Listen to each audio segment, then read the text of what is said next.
There's no food at the moment, you have to put food. Huh?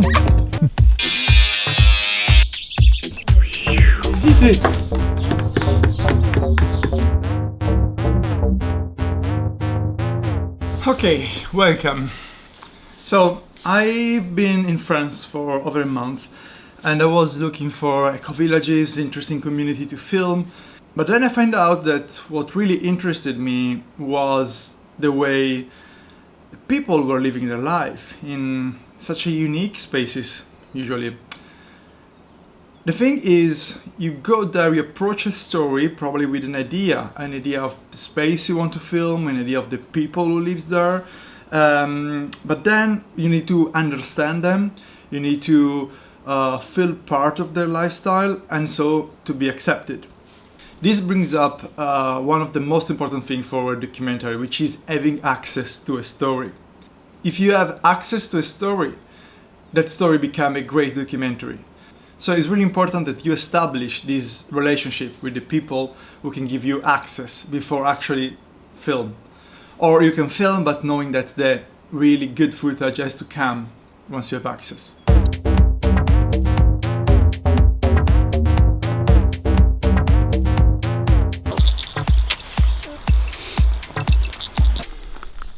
Et tirer vers le ciel.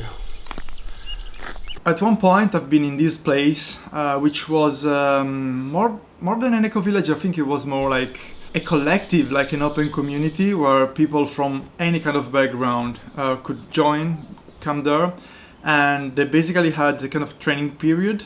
You could go there, stay a few days to visit, but then if you were serious about living there, then you have to stay a week.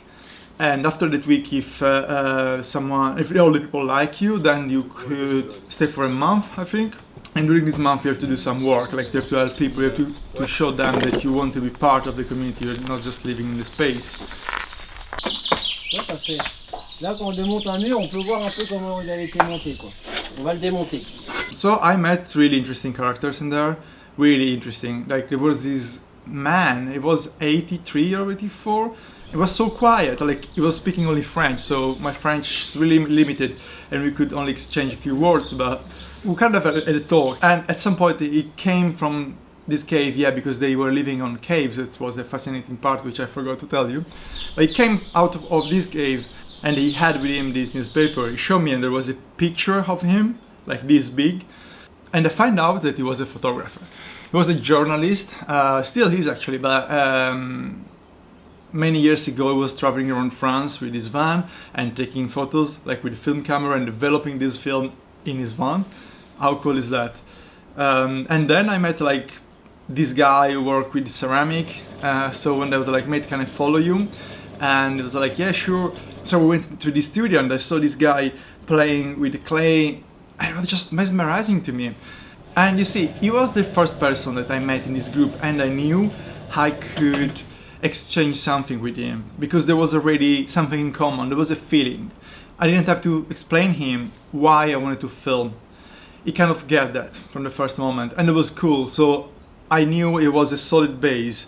But the problem was the group, the collective was huge. There were so many people, and some of them I met only once and never like show up again in the communal space. Others were living there for so many years, probably like 30 years, and they wanted to protect the space, so they didn't want to share much. So it was really difficult, you know. Sometimes I felt welcome by some people and really avoided by others. So it changed one evening when I was really down. I was trying to, I was just trying to get close to these people, but it wasn't really working much. I only had few contacts, few smiles, but it wasn't enough to take out the camera and start filming. So I waited, and then I met this girl, Barbara, from Spain, in the kitchen, and I just started talking to her. And because she was Spanish, she couldn't speak French, or at least not much, so we were communicating fluently in English. And it was amazing. I really felt a connection there. I really felt she was understanding me. She was giving me the freedom I needed to start a project. And she explained to me a few things I didn't know. She told me the place was owned by two guys, and I didn't know that. I thought it was kind of a free land, like everybody was living off grid. But no, two guys were actually the owners. But the interesting thing about this land is that this guy who bought the land, then they just allowed other people, external, to go there and just do their stuff. So I was like, you know, how can I feel accepted in this place? And then I found out these two guys. So I wrote down the names, and then the next morning, first thing I did when I went to the communal space, I was like, who is who?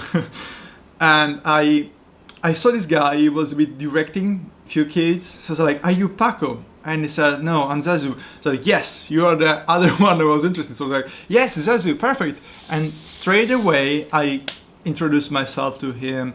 I knew that I had 30 seconds to make a good impression. So if I start too low, he'll probably not giving me enough credit, because I knew he was the guy who could let me into that space. So I told him straight away, look, I am a filmmaker, I'm doing this, this is what I want to deliver. Can I have an interview with you? Really, straight away, can I have an interview? And he said yes. And from that moment on, just it escalates into me having more access in the spaces. That doesn't mean I was accepted by everyone. In fact, when they had a meeting in the evening and they started to film, I think 70% of the people didn't want to be filmed, they didn't like me to be there, but there wasn't a problem anymore, because one of the founders means for me 50% of the actual space was giving me access, and that was enough, okay? So I had the confidence since then to go around with my camera and film, because one person that was in charge gave me that access. So why I'm saying this? Because in every place you go, even the most free and wild community, there's always someone in charge.